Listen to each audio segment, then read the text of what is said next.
Star మా ఛానల్లో ప్రసారమయ్యే బిగ్ బాస్ రియాలిటీ షో 8వ సీజన్ కు రంగం సిద్ధమైంది. మరోసారి తన పవర్ఫుల్ హోస్టింగ్ తో వ్యాఖ్యాతగా బరిలోకి దిగుతున్నాడు కింగ్ నాగార్జున. ఓ ఆసక్తికర ప్రోమోతో బిగ్ బాస్ 8 ని అనౌన్స్ చేసింది స్టార్ మా. ప్రోమోలో కమీడియన్ సత్య ఒక దొంగ పాత్రలో కనిపించాడు. తన ప్రియురాలితో ఫోన్ లో మాట్లాడుతూ పురాతన వస్తువుల దుకాణంలో తనకు దొరికిన ఆసక్తికర వస్తువుల గురించి చెబుతుంటాడు. టిప్పు సుల్తాన్ కత్తి, మోనాలిసా అద్దం వంటి వస్తువులను చూపిస్తూ ఉత్సాహంగా దొంగతనం చేయడానికి ప్రయత్నిస్తుంటాడు. అప్పుడు అక్కడ ఉన్న ఓ మాయా దీపం కదులుతుంది. దాన్ని తాకగానే పొగ వెలువడి అందులో నుంచి నాగార్జున వస్తాడు.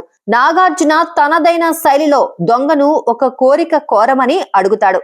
దొంగ సంకోచించడంతో ఈసారి మీరు కోరిన ఏ కోరికైనా అడ్డంకులు లేకుండా నెరవేరుస్తానని నాగార్జున చెబుతాడు.